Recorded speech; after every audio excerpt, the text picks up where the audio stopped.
Саламатсыңарбы, урматтуу студенттер.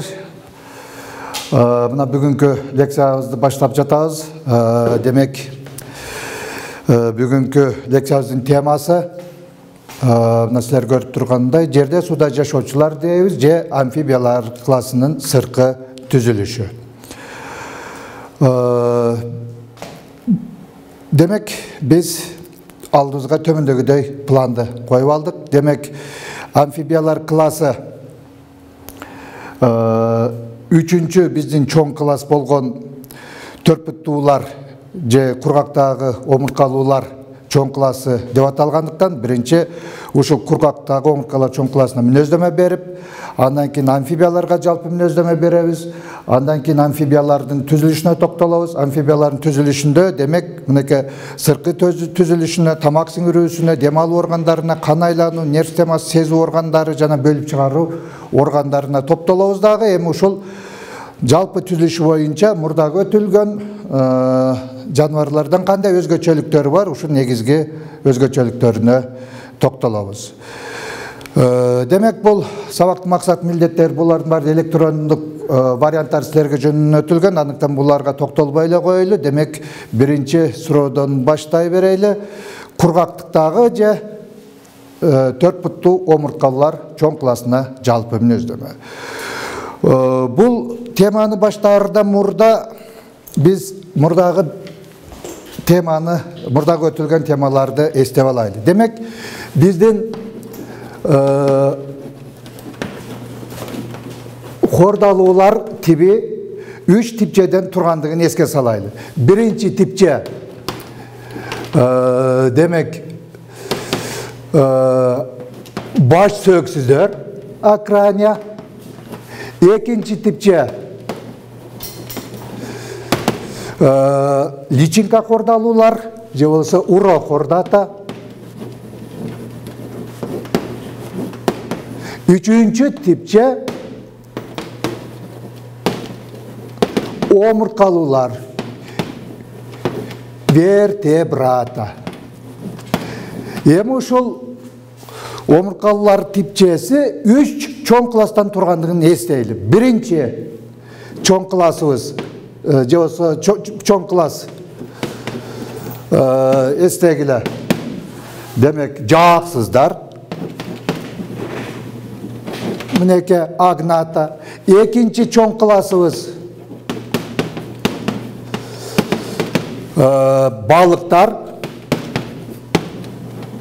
Үчүнчү чоң классыбыз мына бүгүнкү карап атабыз, төрт буттуулар же болбосо кургактыктагы омурткалуулар дейбиз. Тетрапода. Демек, силер көрүнүп турганыңардай, слайдда көрүнүп тургандай, демек, бул чоң класска негизинен мынеке жерде суда жашоочулар классы, сойлоочулар, канаттуулар жана желүндүүлөр класстары кирет. Демек, булардын бардыгы кургактыкта жашоого ыңгайланышкан. Бирок анткени менен бул лардын ичинен амфибияларды алсак, амфибиялардын жашоосу суу менен байланышын үзгөн эмес. Сөзсүз алардын жашоосунда суу дагы керек. Андыктан ал эми калган 3 класстын өкүлдөрүндө дагы алсак, сойлоочулардан деңиз жыландары, суу ташбакалар, канаттуулардан пингвиндер, желүндүүлөрдөн дельфиндер, киттер экинчи рет кайрадан сууда жашоого түшкөн. Андыктан аларды экинчилик суу жаныбарлары деп айтабыз.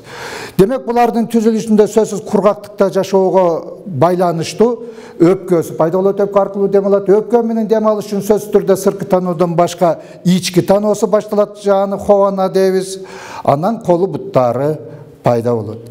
Демек, эми амфибиялар классына жалпы мүнөздөмө берели. Демек, амфибиялар классы мына жогоруда айтылгандай кээде сууда, кээде кургактыкта жашайт. Андыктан буларды жерде сууда жашоочулар деп да атайбыз. Бирок булардын көнөк башы карасак, көнөк башынын түзүлүшү мынеке балыктарга окшош. Алсак, мынеке бакалоорлору бар, сүзгүчтөрү бар, каптал сызыгы бар, Демек булардын түзүлүшү балыктарга окшош болуп, амфибиялардын балыктардан келип чыккандыгын далилдеп турат. Кайра мурдага келели. Демек ал эми жетилген жандыктарында болсо өпкө пайда болуп, кол буттар пайда болуп, типти кургакта жашоого ыңгайланышкан. Демек бул амфибиялардын жалпысынан 4500 түрү бар. 2 классчасы бар, жука омурткалуулар жана дого омурткалуулар деп 2 классчага бөлүнөт. Булар боюнча силер менен мурдагы сабакта түшүнүк алганбыз. Демек эми амфибиялардын түзүлүшүнө токтолойлу. Амфибиялардын сырткы түзүлүшүн алсак, мына амфибиялардын денеси жалпысынан тулку бойдон жана баш бөлүгүнөн турат. Колу буттары пайда болгонун көрүп турабыз. Анан бул амфибияларда негизинен сууда жашоого ыңгайланган, мынакей көзүнүн түзүлүшү өзгөчөлөнүп турат. Буну кийинки суроолордо дагы карайбыз. Анан буларда жыныстык деморфизмди байкоого болот. Себеби мына бул үн резонатору эркектеринде гана болуп, ургачыларында болбойт. Демек бул жыныстык деморфизм. Териси жылаңач, мурдагы балыктардан айырмаланып, кабырчыктар кездешпейт, териси жылаңач болот. Сүрөткө кайра дагы келебиз. Ошондой эле териси жөнүндө сөз кылдык. Демек териси бардык омурткалар сыяктуу 2 катмардан турат. Мына бул көп катмарлуу эпидермис, асты кутис деп айтабыз. Кутис дейбиз, кориум дейбиз, же болбосо өздүк тери деп дагы айтабыз. Демек ушул кориумда мынакей бездик клеткалар жайгашып, бул бездик клеткалар бөлүп чыккан былжыр заттар бөлүнүп чыгып, терисин дайыма нымдап турат. Эми биз амфибиялардын ички органдар системасын толук караш үчүн топографиясы менен ички органдардын жайгашуу орду менен таанышып алалы. Демек көкүрөк бөлүгүндө мынакей 3 камералуу жүрөгү турат. Анын 2 капталында мынакей 2 өпкөсү, өпкөнүн алдында мынакей 2 бөлүктөн турган боору жайгашкан. Андан ары мынакей ашказандан чыккан ичегилер турат. Демек мына бул жумурткалык турат, ургачы бака экендигин көрүп турабыз. Мынакей жумурткалык. Ал эми бул болсо жумуртка жолу болуп, башы болсо куйгуч болуп саналат. Эми тамак сиңирүүсүндө эле жогорку таблицага алып коелу. Тамак сиңирүүсүндө эле ушул таблицанын негизинде түшүнүүгө аракет жасайлы. Карайлы. Биринчи тамак сиңирүү система, баягы биринчи мурда слайдка келгин. Дагы. Жогор. Мынакей. Демек тамак сиңирүү системасы булардын ооз көңдөйүнөн башталат. Көрүп турганыңардай, тетири жайгашкан тили бул желимсимал затты кармайт дагы курт кумурскаларды жабыштырууга ылайыкташкан. Мынакей. Андан ары буларда мынакей ортодо 2 хована ички таанонун ортосунда сочник тиштери турат. Ушул сочник тиштери анан үстүнкү жагындагы мүйүз тиштери демек тамактанууга ылайыкташтырылган. Андан сырткары буларда эми кургактыкта жашоосуна байланыштуу шилекей бези жакшы өрчөгөн дагы буларда демек тамак сиңирүүсү ооз көңдөйүнөн шилекей безинен башталып, ооз кулкун көңдөйү аркылуу мынакей ашказанга келет. Мына ичеги, анан ичке ичеги, жоон ичеги, анан түз ичеги келет. Эми бул жерде тамак сиңирүү органдарынан бул тамак сиңирүү жолунан сырткары тамак сиңирүүдө эң негизги кызматты аткарган мына бул жерде мынакей боорун айтууга болот. Боорудан мынакей өт өзүнчө түтүк аркылуу мынакей ичегинин башкы бөлүгүнө 12 ичегиге куят. Мына бул уйку бези дагы тамак сиңирүү ферменттерди иштеп чыгарат. Бирок бул өзүнчө келип туруп мына бул 12 ичеге куйбайт. Бул ушул өттүн түтүгүнө эле ушунун суюктугу келип куят дагы. Демек боор иштеп чыгарган секреттер, уйку бези иштеп чыгарган ферменттер демек тамактын ажыроосуна катышат да, ажыраган тамак мынакей ичегиде организмге сиңирилет кан аркылуу. Сиңбеген продукталар топтолуп жон ичеги түз ичек аркылуу сыртка чыгарылат. Дагы демек эми дем алуу органдарына келсек, Дем алуу органдары баягы биринчи сүрөткө кайра келсек, мына бул жерде турайлы. Дем алуу органдары мынеке начар өрчүгөндүгүн көрүп турабыз. Мынеке эки өпкөсү бар. Өпкөсүнүн беттик аянты кичинекей. Мисалы салыштырсак, сүт эмүүчүлөрдүн өпкөсүнүн исеркектердин беттик аянтын алып карасак, беттик аянты терисине салыштырмалуу 100 эсеге чейин чоң болот. Ал эми буларда болгону 3-төн 2 гана бөлүгүн түзөт. Демек өпкөсү начар өрчүгөн. Бирок эми булардын өпкөсү начар өрчүгөндүктөн мурдагы терисинин түзүшүнө келсек, мынеки өпкөсү начар өрчүгөндүктөн булар негизинен ошо 50%, кеде 50%ке чейин ашыкка чейин мынеке териси аркылуу дем алышат. Мына терисинде жогоруда айтылганда мынеке бездүү клеткалар жайгашкан. Бул бездүү клеткалар иштеп чыккан секреттер жылчыкча аркылуу чыгат дагы терисин нымдап турат дайыма. Бул кургап кетүүдөн сактайт, негизинен мынеке дем алууга мүмкүнчүлүк берет.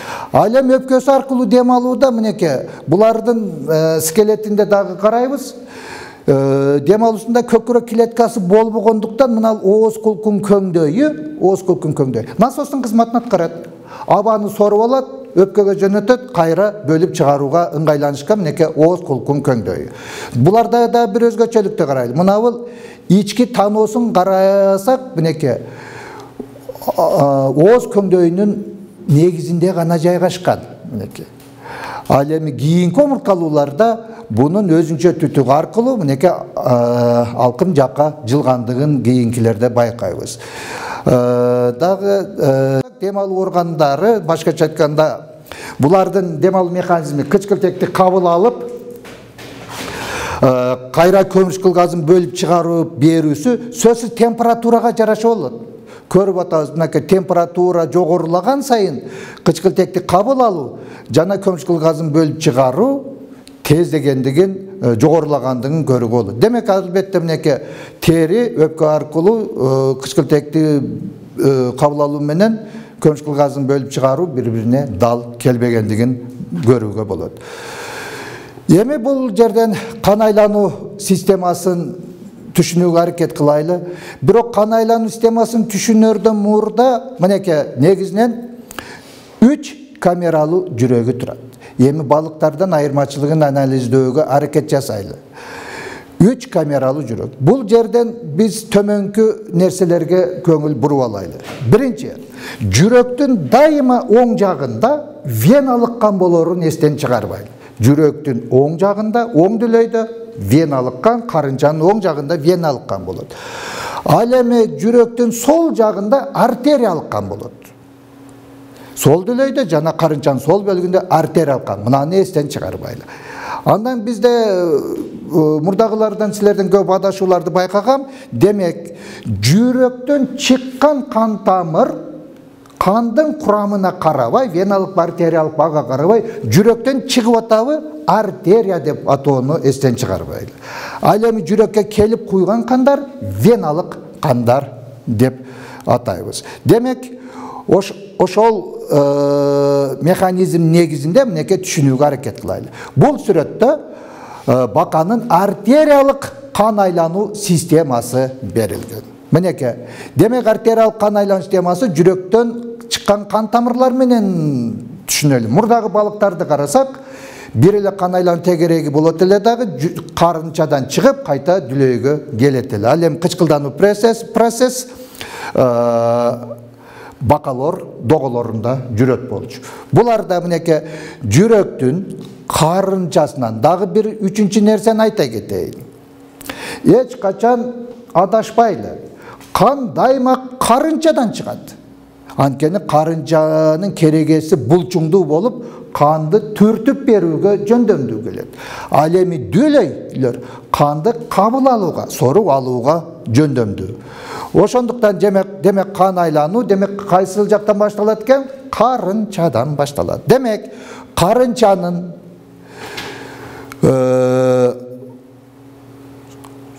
сол бөлүгүнөн баштайлы. Карынчанын сол бөлүгүнөн мынеке кара түстөгүлөрдү көрүп атасыңар мына. Кара келип туруп мына эки өпкөсүнө келип атат.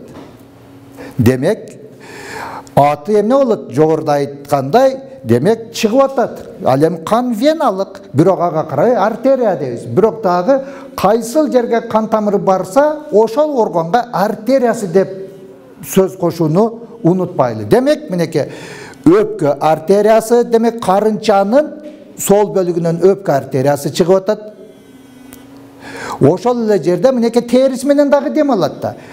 Тери артериясы чыгып атат. Мына бул карынчанын оң бөлүгүнөн чыккандарды карат. Демек карынчанын оң бөлүгүндө веналык канды өпкө артериясы жана тери артериясы алып чыгат экен. Ал эми бүт организмге таза кычкылтекке бай кан барыш керек. Аны демек ал кандар карынчанын сол жагынан кетет. Карынчанын сол бөлүгүнөн толтонун оң догосу, толтонун сол догосу чыгып, арка толтосун түзөт. Демек арка толтосуна минеке буттарына сан артериялар кетип атат. Ал эми баш бөлүгүнө минеке уйку артериясы аркылуу баш бөлүгүнө кандар кетип атат. Ал эми мына бул жерде минеке арка толтосунан кайсыл органдарга чыкса, ошол органга артериясы деген сөздү кошуп айтабыз дейбиз. Демек минеке ичек артериясы, муну чыкканын көрүп атабыз. Эгерде мына бөйрөк артериясы болот, мына бул жерде минеке колдоруна кетип атат. Значит, акырек алдындагы артерия деп айтабыз. Демек минеке жалпысынан артериялык кан айлануу системасы менен таанышып алдык. Жүрөктөн чыккан кан тамырлар менен таанышып алдык. Эми веналык кан айлануу системасы менен таанышып алайлы дагы. Демек минеке баш бөлүгүнөн келген кан тамырлар моюн венасы, колунан келгендер акырек венасы аркылуу келип жогорку көңдөй венага топтолот. Арт жагынан сан веналары минеке бөйрөк капка системасы дейбиз. Бөйрөк капка системасынан тазаланып, жогору төмөнкү көңдөй венага топтолот. Бирок ошол эле жерге карагыла, бүт ички органдарында кан тамырлар боор капка системасында тазаланып, бул дагы ушул жогорку көңдөй вена, төмөнкү көңдөй венага кошулат. Демек, жогорку көңдөй вена, төмөн көңдөй вена экөөсү биригип туруп, демек жүрөктүн оң дүлөйүнө куят. Эми сол дүлөйгө эмне куят? Демек, сол дүлөйдө минеке өпкөдөн кычкылданган артериялык кан, териден кычкылданган артериялык кан, өпкө жана тери венасы аркылуу, көрдүңөрбү? Канын курамы артериялык болгону менен веналык деп атабыз. Анткени жүрөккө келип куюп атат. Минеке тери жана өпкө веналары аркылуу жүрөктүн сол дүлөйүнө келип куят. Демек эмнени байкоого болот? Минеке денесинин аркы бөлүгүндө келген кандар бөйрөк капка системасында тазаланып өтөткен, ички органдарындагы кандар боор капка системасында тазаланып, жогорку көңдөй менен төмөнкү көңдөй вена экөөлүк кошулуп сол дүлөйгө келип куят. Эми бул жерден кан айлануунун кичине жана чоң тегерегин түшүнөйлү. Балыктарда бир эле кан айлануу тегереги болгон. Буларда экинчи кан айлануу тегереги болуп атат. Демек, экинчи кан айлануу тегерегинин пайда болушу эмнеге жараша? Албетте бул минеке өпкөнүн пайда болушуна байланыштуу. Демек, жүрөктөн чыккан кандар өпкөгө барып кайра жүрөккө келиши бул кан айлануунун кичине тегереги. Демек, түшүнөлү, мурдагы сүрөткө келсек, минеке, демек, мына карынчанын оң бөлүгүндөгү веналык канды өпкө жана тери артериялары алып чыгып, эми кийинкиге кайра өпкө жана тери веналары аркылуу оң дүлөйгө келип куюшу кан айлануунун кичине тегереги. Демек, өпкөгө веналык кан барыш керек кычкылданыш үчүн. Веналык кан жогоруда айткандай оң бөлүктө болот. Демек, адашпай айтышыбыз керек, оң карынчадан чыгып, Сол дүлей менен бүткөн кан айлануунун тегереги кичине тегерек. Ал эми кан айлануунун чоң тегереги мурдага келсек, бая жогоруда айткандай, демек карынчанын сол бөлүгүнөн толтоонун оң догосу, сол доголор, уйку артериялар, арка толтоолор аркылуу чыгып, эми кийинки сүрөткө кайра мынеке жогорку төмөнкү көңдөй веналар аркылуу оң дүлөө кечирип коесуңар. Оң дүлөөгө келип куюшу, мынеке оң дүлөөгө келип куюшу кан айлануунун чоң тегереги болуп саналат. Адашпайлы ар бир клетка дем алыш үчүн демек ага кан кычкылтек жеткирип бериш керек. Демек бүт организмге артериялык кан тарайт. Демек артериялык кан карынчанын сол бөлүгүндө гана болот. Бирок ушул жерден адашпайлы, мынеке карынчанын бир эле карынчасы бар да. Оң дүлөй, сол дүлөй. Оң дүлөй бүт денеден келген веналык кандар куюп атат. Сол дүлөйгө өпкөдөн жана териден келген артериялык кан куюп атат. Бирок карынчасы бирөө болуп атпайбы? Андыш болуп саналат. Бирок албетте оң жагында веналык кан, сол жагында артериялык кан басымдуулук кылат. Мынеке демек амфибиялардын артериялык жана веналык кан айлануу системалары менен тааныштык. Ошондой эле кан айлануунун кичине жана чоң тегерегин түшүнгөнгө аракет жасадык. Бирок баары бир буларда төмөнкү нерсени байкап алсак болот. Мисалы үчүн мынеке 50 грамм болгон көл бакасын алсак, минутасына жүрөгү 40-50 жолу гана согуп атат. Жүрөгүн согуусу жай болот. Ал эми мына жерде тире коюлуп калыптыр. Мисалы үчүн кичинекей 8 граммдык кашка чымчыктын жүрөгү минутасына 1037 жолу согот. 1037 жол согот. Демек жалпысынан жүрөктүн согушунун жай экендигин байкоого болот. Демек амфибиялардын нерв системасы менен таанышып, мурдагылардан негизги өзгөчөлүктөргө маани берели. Мынеке эмнени байкоого болот? Мурдагыларда эле 5 бөлүктөн турат. Алдыңкы менен чоң жарым шарлары, ортоңку ме, аралык ме, сүйрү ме, анан жүлүн ме. Бул астынан көрүнүшү, ошол эле үстүнөн көрүнүшү, бул астынан көрүнүшү. Бул капталынан көрүнүш, бул ошо кесилишкен, узатасынан кесилген сүрөт болуп саналат. Бул жерден эмнени байкоого болот? Мынеке мурдагыларга салыштырмалуу, балыктарга салыштырмалуу алдыңкы мээсинин чоң жарты шарларын чоң экендигин, экиге даана бөлүнүп тургандыгын байкоого болот. Демек, алдыңкы мээсинин чоң жарым шарлары жакшы өрчүп, буларда неопалиум, чыныгы мээ заты пайда болгон. Алдыңкы бөлүгү мынеке жытпүлүү бөлүгү болуп, жытпүлүү капсуласы барып туруп, ички таноого туташат. Бирок булардын кыймылы бир тептүү. Секирип гана жүрөт. Андыктан мынеке кара куш мээси буларда начар өрчөгөн, ортоңку мээси дагы чоң эмес, аралык мээси дагы мынеке кичинекей болуп турат. Жалпысынан булардан ошо балыктар сыяктуу эле 10 жуп баш нерви чыгат. Эми булардын сезүү органдарын менен таанышсак, демек жалпысынан сезүү органдарынын кызматы мынеке жыт сездиргич органдары. Мына жогоруда таблицага келсек, мынеке ушул жытпүлүү бөлүгү, жытпүлүү капсуласы болуп таноого туташат. Демек булардын жытпүлүү орган негизги кызматын, демек алдыңкы менен жыткылуу бөлүгү, анан таноосу, кийинки көтөйлү ички таноосу же болбосо хобаны аткарат. Каптал сызык бая жогоруда биз тааныштык. Демек көнөк башында гана, личинка мезгилинде гана каптал сызыгы болот. Ал демек ошо сезүү органдарынын кызматын аткарган. Ал эми жетилген жандыктарында бул каптал сызык болбойт. Даам таттыргыч органдары бая биринчи таблицада көргөнбүз. Демек ал жерде ооз кулкун көңдөйүндө жайгашкан сезүүчү клеткалар болот. Алар негизинен ачуу менен туздуулукту гана сезет, башканы булар сезбейт. Уг органын кызматын мурдагы балыктардай сыяктуу эле ички кулак аткарат, бирок ички кулактан сырткары буларда ортоңку кулакта пайда болот. Ал эми көзүү орган, көрүү органдары дагы ошол негизги сезүүчү органдарынын бири болуп саналат.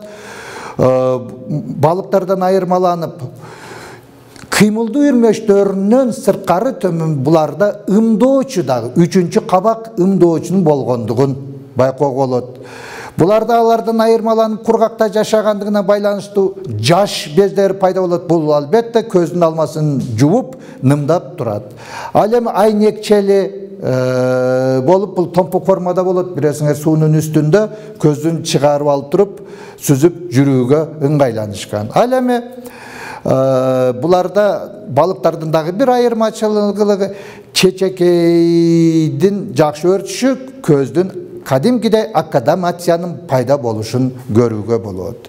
Бөлүп чыгаруу жана жыныстык органдары биз буга чейин эстесеңер кемирчектүү балыктардын бөлүп чыгаруу жана жыныстык органдарын караганбыз. Кемирчектүү балыктардын эстесеңер бөлүп чыгаруу органынын кызматын Вольфов каналы, ал эми ургачыларындагы жумуртка жолунун кызматын Мюллер каналы аткаргандыгын билебиз. Амфибиялардын бөлүп чыгаруу жана көбөйүү органдары дал ошондой. Мынеке эркек бакаанын заара жыныс системасын карасак, мына бул бөйрөк. Мына жакшы өрчүгөн мынеке мезонефрикалык жолуса дене бөйрөгү. Демек бөйрөгү дагы балыктарга окшош экен, мезонефрикалык бөйрөк экен мынеке. Бирок мына уруктугу ушул бөйрөккө жабышып туташып жатат. Бул ошол уруктуктун азык заты май денечеси болуп саналат. Демек карагыла, мына бул уруктугу деле мына бөйрөктүн ичиндеги заара каналы, бирок заара каналы дебейбиз, биз Вольфов каналы деп айтабыз. Ушул Вольфов каналы аркылуу чыга берет. Демек эркектеринде бир эле Вольфов каналы урук жана заара жолунун кызматын аткарат. Мына табарчыкты көрүп турабыз, бул жерде клоака. Эми ургачы баканын заара жыныс системасын карасак, кескин айырмаланат. Мынеке ошол эле мына мезонефрикалык бөйрөк мынеке ошол заара түтүгү. Демек ургачыларында Вольфов каналы бир гана заара жолунун кызматын аткарат. Ал эми мынеке жумурткалыгы бөйрөктөн өзүнчө жатат. Мына бир жагын берген, экинчи жагын бербептир, эки жагында бар деп түшүнөйлү. Мынеке жумурткалыгы, жумуртканын ичинде май заты, азык зат катары кызмат кылат. Эми ушул жетилген жумурткалар, мына бул жумуртка, мынеке оң жумуртка жолу, мына сол жумуртка жолу турат. Ушул жумуртка жолунун куйгучуна түшүп, андан аркылуу мынеке булардагы клоакка ачылат. Демек, эмнени байкадык? Демек, амфибиялардын бөлүп чыгаруу жана көбөйүү органдарынын түзүлүшү кемирчектүү балыктардын дал өзүндө экендиги байкадык. Ушундай тыянак чыгарууга болот. Өтө эле. Демек, эми ошол жалпы өтүлгөн тема боюнча биз түшүнүгүздү бекемдөө максатында мынандай төмөндөгүдөй суроолор зарыл. Мынеке, биринчи, амфибиялардын жерде суда жашоого ыңгайланган түзүлүшүндө өзгөчөлүктөрдү анализдегиле. Булар жөнүндө бардыгын сөз кылдык. Экинчи, амфибиялардын дем алуу органдарынын айырмачылыктарын далилдегиле. Ички таноонун хованан пайда болушун, өпкөнүн пайда болушун, тери аркылуу дем алууну айттык. Тамак сиңирүү органдарындагы прогрессивдүү түзүлүштөргө эмнелерди киргизүүгө болот? Булар жөнүндө толук сөз кылдык. 12 ичеги пайда болот. Боор менен уйку безинин жакшы өрчүгүн айттык. Уйку безинин өзүнчө каналы жоктугун айттык. Артериялык жана веналык кан айланыш темаларын схемалык формада лабораториялык сабакта түшүндүрүп берүүгө аракеттенгиле. Демек, артериялык кан айлануу жүрөктүн карынчасынын кайсы бөлүктөрүнөн чыгат, кайсыл органдарга барат. Веналык кан айлануу кайсы кан тамырлары аркылуу жүрөктүн дүлөйүнүн кайсы бөлүктөрүнө куярын даана түшүнүп алайлы. Kan айлануунун эки тегерегин пайда болушунун себебин айттык. Демек өпкөнүн пайда болушу менен кан айлануунун экинчи тегереги пайда болгондугун айттык. Кан айлануунун кичине жана чоң тегерегин схемалык формада түшүндүрүп бергиле. Мен булар боюнча силерге даана айтып бердим. Артериялык кан тамырлары менен веналык кан тамырлардын өзгөчөлүктөрүн далилдегиле дедим. Артериялык кан тамыр демек жүрөктөн чыккан кан тамырлар, ал эми веналык кан тамырлар жүрөккө келип куйган кан тамырлар экендигин эстен чыгарбагыла. Амфибиялардын нерв темасында прогрессивдүү өзгөчөлөргө эмнекилерин айттык. Алдыңкы месин чоң жарымшарлар күздү өрчүп, неопалиум, чыныгы мээ заттарынын пайда болушун айттык. Амфибияларын бөлүп чыгаруу жана жыныстык органдардын түзүлүшүнө кемирчектүү балыктарга окшоштуктарды далилдедик. Эми ушул өзгөчөлүктөрдү даана анализдеп төмөндөгү таблицаны толтуралы. Мына бул жерде мынеке экинчи таблица берилген. Ушул таблица аркылуу мынеке сыркы түзүлүшү, тери жапкычы, тамак сиңирүү, дем алуу органдары, кан айлануу, нерв система, сезь органын бөлүп чыгаруу боюнча балыктар менен амфибиялардын түзүлүшүндө кандай жалпылыктар бар, кандай айырмачылыктар бар, ушул таблицаны толтурасыңар. Демек ушуну менен сабагыбыз негизинен бүттү. Демек бул жалпысынан гана түшүнүк болду. Мындан кийинки дагы тереңдетип лабораториялык сабактарда карайбыз, бирок лабораториялык сабактарда жакшы түшүнүк алыш үчүн жогоруда берилген суроолорду жана таблицаны толтурушуңар зарыл.